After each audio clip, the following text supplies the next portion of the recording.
नमस्कार, स्वागत है आपका एक बार फिर से आपके YouTube channel round to math में। आज हम जनरल साइंस फिजिक्स के क्रम को आगे बढ़ाते हुए मैकेनिक्स का तीसरा भाग देखेंगे, जिसमें हम त्वरण और गति के समीकरणों का अध्ययन करेंगे। यह session NTPC, DRDO, loco pilot, railway के एग्जाम जहां साइंस पूछे जाते हैं उसके लिए तो बहुत इंपॉर्टेंट है। इसके साथ ही साथ आपके वनडे एग्जाम जहां जनरल साइंस पूछा जाता है, वैसे मैकेनिक्स में त्वरण और गति के समीकरण से प्रश्न पूछे जाते हैं। आइए देखते हैं त्वरण।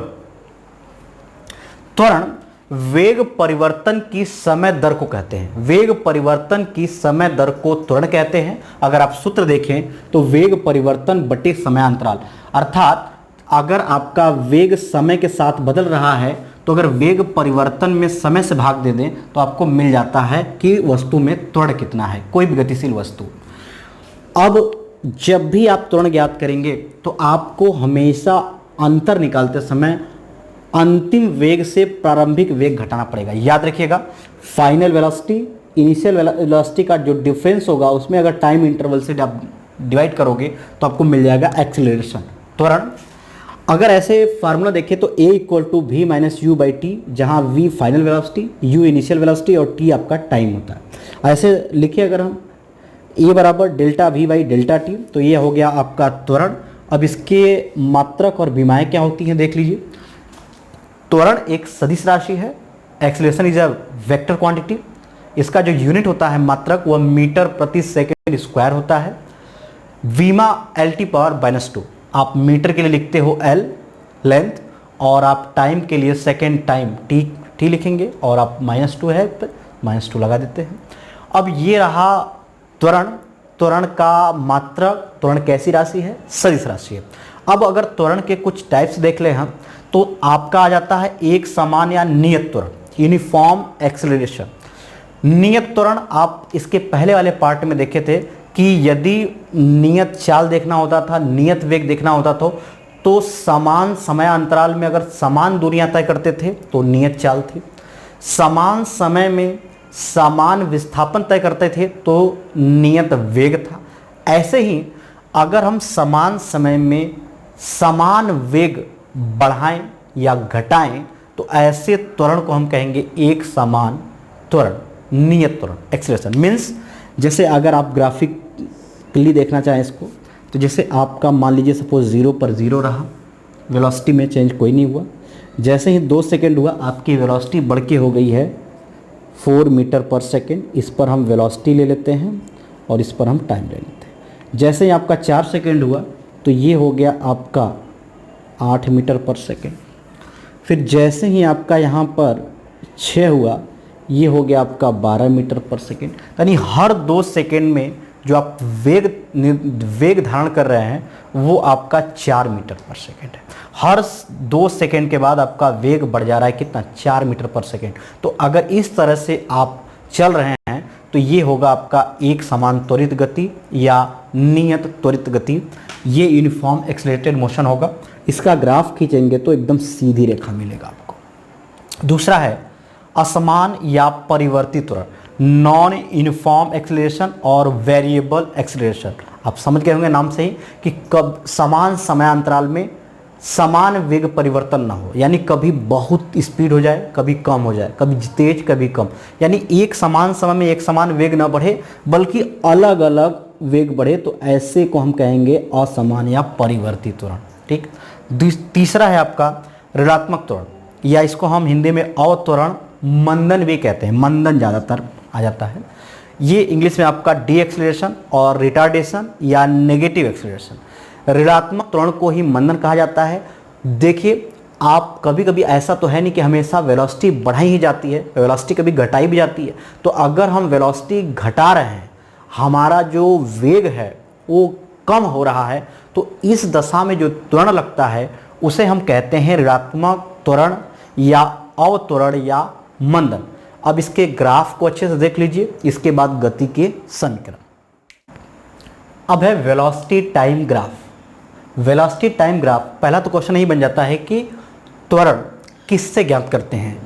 चाल समय ग्राफ से, दूरी समय ग्राफ से, वेग समय ग्राफ से, विस्थापन समय ग्राफ से, तो याद रखिएगा वेग और समय ग्राफ से हम निकालते हैं त्वरण, जिसमें वेग समय ग्राफ का जो स्लोप होगा, ढलान होगा, प्रवणता होगी, वही आपका दिखाएगा त्वरण को। याद रखिएगा वेग समय ग्राफ की प्रवणता या ढलान या स्लोप एक्सेलरेशन को रिप्रेजेंट करता है, त्वरण को दिखाता है। इसमें पहला केस है नियत वेग, वेलोसिटी कांस्टेंट रहेगी, मीन्स आपका जो एक्सेलरेशन है जीरो रहेगा, वेलोसिटी बढ़ेगी घटेगी ही नहीं, एकदम कांस्टेंट बनी रहेगी।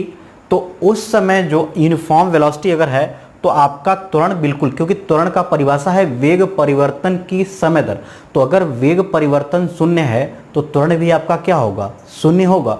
तो इस शून्य त्वरण का जो ग्राफ आपका मिलेगा, ये टाइम है, ये वेलोसिटी है, एकदम सीधा खींच दीजिएगा। देखिए समय बदल रहा है लेकिन वेलोसिटी नहीं बदल रही, वेलोसिटी वही की वही है। तो ऐसा ग्राफ अगर वेलोसिटी टाइम ग्राफ वेग समय ग्राफ ऐसा मिले तो आप कहिएगा कि यह नियत वेग या शून्य त्वरण का ग्राफ है। दूसरा है नियत त्वरण, यूनिफॉर्म एक्सेलरेशन।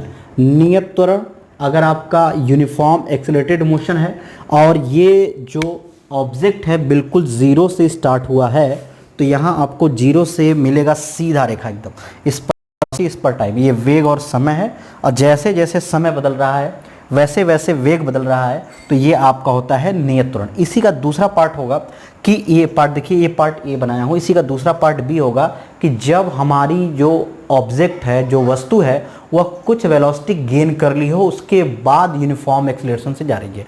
जैसे ये वाला है, ये पॉइंट पर पहुंची तो इसका वेलोसिटी यू था, इनिशियल वेलोसिटी कुछ रही है, उसके बाद इसका जो है बढ़ रहा है नियत वेग से।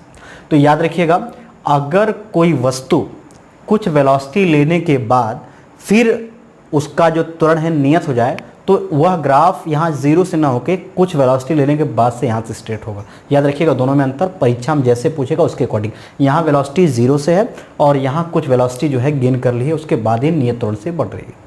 नेक्स्ट है नियत मंदन। अगर वेग घट रहा है तो उसे मंदन कहते हैं। तो मंदन है तो एक स्लोप जो है नीचे की तरफ आएगा, याद रखिएगा। तो नियत मंदन यूनिफॉर्म डीएक्सेलरेशन रहेगा, तो नीचे का ग्राफ मिलेगा आपको, वेलोसिटी टाइम ग्राफ। अगला है असमान त्वरण, नॉन यूनिफॉर्म एक्सेलरेशन या नॉन यूनिफॉर्म एक्सेलरेटेड मोशन का ग्राफ। तो ये थोड़ा सा आपको कर्व मिलेगा, कभी बढ़ेगा कभी घटेगा, यानी नियत समय में नियत वेग परिवर्तन नहीं होगा, बल्कि कुछ अलग, कुछ ज़्यादा, कुछ कम, ऐसे हो सकता है। आइए अब देखेंगे गति के समीकरण। अब देख लेते हैं गति के समीकरणों को। गति के समीकरण याद करिए, 9th में एक ऐसा टॉपिक हो गया था जिसके लिए आपको भौतिक विज्ञान के अध्यापक जब उनका गुस्सा होता था तो आके निकाल देते थे, पूछते थे खड़े होके, बताओ चलो गति का प्रथम समीकरण क्या है, द्वितीय समीकरण क्या है, या इसका संबंध ऐसे कैसे है, उस पर सवाल देके। तो आपकी एक पिटाई जो है गति के समीकरण से हो जाती थी 9th में। एक आपका ट्रिग्नोमेट्री या कोऑर्डिनेट ज्योमेट्री से कुछ फार्मूले पूछ के पीट देते थे।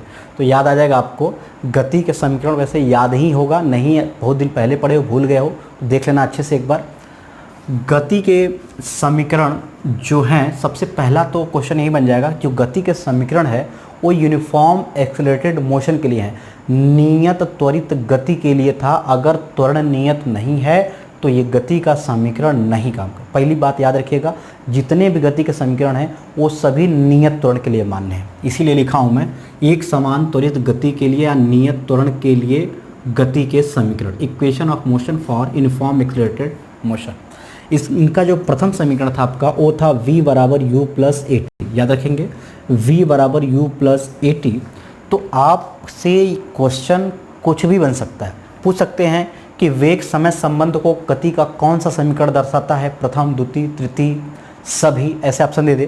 तो देखिए अगर हम इस इक्वेशन को देखें v equal to u plus a t, तो ये जो आपका u जो होता है वो प्रारंभिक वेग होता है, ये नियत रहेगा।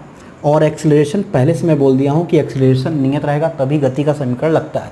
तो a और u जो है कांस्टेंट हो जाते हैं, तो रिलेशन किसका किसका होगा, टाइम का वेलोसिटी के साथ। यानी कि जो पहला गति का समीकरण है वो बताता है वेग समय संबंध को, वेग समय संबंध को गति का प्रथम समीकरण बताएगा। याद रखिएगा वेलोसिटी टाइम रिलेशन प्रथम समीकरण। दूसरा समीकरण है आपका s बराबर u t plus half a t square, s बराबर u t plus half a t square, याद रखेंगे। अब ये देखिए इसमें u constant, half constant a constant, acceleration constant रहता है नियत त्वरण। अब देखिए यस जो है वो डिस्प्लेसमेंट या पोजीशन है और टी टाइम है, ये constant half constant u constant, तो ये देखिए यस और टी में रिलेशन है। मीन्स अगर आपके द्वितीय समीकरण का संबंध पूछे तो याद रखिएगा विस्थापन समय संबंध है, ये जो है डिस्प्लेसमेंट टाइम रिलेशन है या पोजीशन टाइम रिलेशन है। एग्जाम में ऑप्शन देख के थर्ड इक्वेशन ऑफ मोशन होता है आपका v square equal to u square plus 2as, v square equal to u square plus 2as। अब यहाँ पे देख लीजिए two constant a constant u constant, आपका रिलेशन देखिए वेलोसिटी और पोजीशन, वेलोसिटी पोजीशन रिलेशन है। तो यहाँ पर ये हो जाएगा आपका वेग विस्थापन संबंध, वेलोसिटी डिस्प्लेसमेंट और वेलोसिटी पोजीशन रिलेशन जो होगा वो दिखाता है थर्ड इक्वेशन ऑफ मोशन। याद रखिएगा गति का तीसरा समीकरण किसे प्रदर्शित करता है, वेग विस्थापन संबंध को या velocity position velocity displacement relation को। ये तीन समीकरण के अलावा गति का अगर मे बी पेपर में आपसे कह दे गति का चतुर्थ समीकरण क्या है, या ऐसे ही आ जाए कि टीवें सेकेंड या एनवें सेकेंड में चली गई दूरी क्या होती है, तो ये भी गति के समीकरण से आपको मिल जाएगा। ये होता है आपका s t equal to u plus half a two t minus one, s t equal to u plus half a two t minus one. अगर यहीं पे एनवें सेकेंड में अगर आप पढ़े हो कभी तो यहाँ जहाँ टी है वहीं एन रख देते हैं हम। यहाँ पर कन्फर्म है प्लस ही होता है, ठीक है ना, प्लस ही होता है। और अब अगर आप पहली बार पढ़ रहे हो तो ये सब का मतलब अगर नहीं समझ पा रहे हो तो यहाँ पर सब लिख दिया हूँ मैं। u इक्वल टू प्रारंभिक इनिशियल वेलोसिटी, v अंतिम वेग फाइनल वेलोसिटी, t तो टाइम ही होता है, s डिस्प्लेसमेंट और पोजीशन, a नियत त्वरण, त्वरण नहीं नियत त्वरण, यूनिफॉर्म एक्सेलरेशन होता है। ये गति के समीकरण है। गति के समीकरण की विशेष स्थितियाँ कौन कौन सी हैं देख लेते हैं। गति के समीकरण जान लेने से आप सही नहीं हो पाएंगे। गति के समीकरण के जो अलग अलग प्रारूप बनाए गए हैं, जो उसकी स्पेशल केसेस हैं, उन्हें भी जानना पड़ेगा आपको। सबसे ज़्यादा क्वेश्चन तो इस पे आ जाता है मोशन अंडर ग्रेविटी पे, गुरुत्वाधीन गति पर। आप रेलवे का पेपर उठा लीजिएगा, आपको इन सभी पे क्वेश्चन ज़्यादा मिलेंगे कि कोई वस्तु ऊपर से छोड़ी गई, नीचे से फेंकी गई, अधिकतम ऊंचाई पर पहुंचने पर समय कितना लगेगा, अधिकतम ऊंचाई कितनी पहुंच पाएगी, ऐसे क्वेश्चन ज़्यादा आते हैं। तो आइए स्पेशल केस देख लेते हैं। कुछ विशेष परिस्थितियों में आपका पहला है मंदन की अवस्था। अभी आप पढ़े हो गति के समीकरण v बराबर u plus a t, s बराबर u t plus half a t square, v square equal to u square plus 2as। लेकिन यही अगर वस्तु का वेग घट रहा होता है तो जहाँ प्लस ए उसमें आप समीकरण में लगा रहे थे वहाँ माइनस कर देंगे, क्योंकि वेग जो है घट रहा होगा। तो देख लीजिएगा जहाँ पर ए है उसकी जगह आप माइनस से पुट कर सकते हैं। गति का समीकरण तीनों वही रहेगा, बस चिन्ह बदल जाएगा। v बराबर u minus a t, s बराबर u t minus half a t square, v square बराबर यू स्क्वायर माइनस 2as। बस आपका प्लस माइनस हो जाएगा मंदन की अवस्था में जब वेग घट रहा होगा। जैसे कि आगे कोई गड्ढा आ गया, कोई लड़का आ गया तो हम ब्रेक अप्लाई करते हैं, ब्रेक अप्लाई करने पर वेग घटता है, ये वेग घट रहा होगा तो तुरंत माइनस हो जाएगा। अब एक कंडीशन है, यहाँ से क्वेश्चन बन जाते हैं। जैसा कि आप लोग कह रहे हो कि सर मैकेनिक्स का न्यूमेरिकल जरूर करा दीजिएगा, तो सही बात है, न्यूमेरिकल भी आते हैं इससे। अंतिम वेग, प्रारंभिक वेग, त्वरण भी पूछता रहता है। तो इसके बाद जब पूरा टॉपिक क्लियर हो जाएगा तो मैं आपको न्यूमेरिकल भी कराऊंगा। न्यूमेरिकल लगाने के लिए आपको स्पेशल केस पता होना चाहिए। जैसे यदि वस्तु विरामावस्था या रेस्ट, अगर कोई ऑब्जेक्ट रेस्ट से स्टार्ट हो रहा है, विरामावस्था से गति शुरू कर रहा है, तो उस अवस्था में हम उसका प्रारंभिक वेग u0 ले लेंगे। याद रखिएगा, अगर वस्तु विरामावस्था से रेस्ट से स्टार्ट हो रही है तो u हम 0 लेंगे, और अगर ब्रेक अप्लाई करने पर या कुछ दूर चलने के बाद वस्तु रुक जाए तो हम अंतिम वेग v जो है इन समीकरण में 0 कर देंगे। याद रखिएगा, जैसा केस होगा उसके अकॉर्डिंग, क्वेश्चन जैसा भी होगा उसके अकॉर्डिंग हम इक्वेशन लगाएंगे। देख लीजिएगा कंडीशन अच्छे से। नेक्स्ट है मोशन अंडर ग्रेविटी, गुरुत्वाधीन गति। ये बड़ा इंपॉर्टेंट है, इससे हम आपको पढ़ाएंगे प्रक्षेप गति। प्रक्षेप गति भी पूछता रहता है, तो उस पर फिलहाल जो गति का समीकरण पे है उसको देख लेते हैं। देखिए दो तरह से गुरुत्वाधीन गति होगी, एक नीचे से ऊपर, एक ऊपर से नीचे। तो पहले आसान होता है ऊपर से नीचे, क्योंकि अर्थ जो है किसी ऑब्जेक्ट को अपनी ओर खींचती है। तो अगर कोई ऑब्जेक्ट ऊपर से नीचे गिराया जाएगा तो उस पर जो त्वरण काम करेगा वो गुरुत्वीय त्वरण होगा। तो ऊपर से नीचे जब गिरेगा तो खींच रहा होगा, यानी प्लस जी काम करेगा। तो जहाँ पर एक्सेलरेशन हम ले रहे थे वहाँ पे हम एक्सेलरेशन ड्यू टू ग्रेविटी लेने लगेंगे, जी लेंगे, और जहाँ पर हम दूरी, डिस्टेंस, पोजीशन, डिस्प्लेसमेंट ले रहे थे वहाँ हम h लेंगे ऊंचाई, क्योंकि ऊपर नीचे आपकी हाइट हो जाती है वही डिस्टेंस। तो यहाँ आपका यस की जगह h हो जाएगा और a की जगह g हो जाएगा। अगर ऊपर से नीचे है तो प्लस g और नीचे से ऊपर है तो माइनस जी। याद रखिएगा कैसे, अगर भूल भी गए तो याद रखिएगा कि अर्थ जो है किसी ऑब्जेक्ट को अपनी ओर खींचती है। तो ऊपर से नीचे, ऊपर से अगर हम कोई चीज़ फेंक रहे हैं तो सीधी नीचे जाएगी, उसके लिए कोई अलग से कुछ, तो नीचे जा रही है यानी प्लस जी काम करेगा, और वहीं नीचे से अगर ऊपर फेंक रहे हैं तो माइनस जी काम करेगा, बहुत ऊपर तक नहीं जाएगा। देख लीजिए, तो v equal to u plus g t, जहाँ ए था वहाँ आपका जी लगने लगा। h इक्वल टू जहाँ एस था वहाँ h हो गया, ऊंचाई हो गई दूरी की जगह। h equal to u t plus half g t square, इसका ज़्यादा यूज होता है, हम अभी न्यूमेरिकल कराएंगे। तो आपका रेलवे में जो पूछा गया है एनटीपीसी में और ग्रुप डी में, उस क्वेश्चन भी कराएंगे, यहीं से क्वेश्चन आए थे। h बराबर u t plus half g t square. Third है v square equal to u square plus two g h. अगर यही दूसरा हो जाए आपका नीचे से ऊपर, ये देखिए नीचे से ऑब्जेक्ट को ऊपर फेंका जा रहा है, तो जहाँ प्लस जी रहता था वहाँ क्या हो जाएगा हमारा माइनस जी।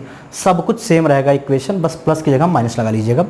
v बराबर u minus g t, h बराबर u t minus half g t square, v square बराबर u square minus two g h. यहाँ पे स्पेशल केस क्या बनते हैं, अगर कोई ऑब्जेक्ट फ्री फॉलिंग के केस में है, यानी बस उसे छोड़ा जा रहा है या गिराया जा रहा है, इस तरह छोड़ दे, बस कोई वेलोसिटी नहीं है, बस छोड़ दे। तो अगर किसी वस्तु को छोड़ा जाए या गिराया जाए तो उस कंडीशन में इनिशियल वेलोसिटी जीरो रखिएगा। जो भी इक्वेशन सॉल्व करिएगा उसमें वैल्यू पुट करते समय यू जीरो रखेंगे हम, अगर वस्तु छोड़ी जाए या गिराई जाए। दूसरा केस बनता है अधिकतम ऊंचाई पर, एट मैक्सिमम हाइट। अगर कोई ऑब्जेक्ट हम ऊपर की तरफ फेंक रहे हैं तो मैक्सिमम हाइट पे जाने के बाद कुछ सेकंड तक ही, लेकिन ज़रूर आपका वेलोसिटी जीरो होगा, तभी वो दोबारा अपोजिट डायरेक्शन यानी नीचे आना होता है। तो याद रखिएगा एट मैक्सिमम हाइट, अधिकतम ऊंचाई पर जो वेग होता है वो शून्य होता है। अभी इस पार्ट में यहीं तक, इसके नेक्स्ट पार्ट में इस पे जो न्यूमेरिकल पूछा गया एनटीपीसी, डीआरडीओ या डीएमआरसी या जो लोको पायलट का पेपर हुआ है, ग्रुप डी का पेपर हुआ, उसमें जो न्यूमेरिकल गति के समीकरण से या तुरंत से आए हुए हैं या चाल से, वेग से, वो न्यूमेरिकल नेक्स्ट पार्ट में हम करा देंगे। इसके बाद इसी क्रम में बढ़ता रहेगा। उम्मीद करते हैं कि आपको वीडियो पसंद आ रही होगी। अगर वीडियो पसंद आ रही है तो लाइक ज़रूर करें। अगर आप चैनल पे अभी नए हैं तो चैनल को सब्सक्राइब करना ना भूलें। आपने अभी तक वीडियो देखे हैं, आपको वीडियो पसंद आ रहे हैं, थोड़ा सा भी आपको लग रहा है कि हम आपकी थोड़ी सी भी मदद कर पा रहे हैं इस तरह, तो आप चैनल को सब्सक्राइब ज़रूर कर लें और इसी तरह चैनल के साथ बने रहें, अपना प्रेम और सहयोग देते रहें। धन्यवाद। जय हिंद, वंदे मातरम। मिलते हैं नेक्स्ट वीडियो में।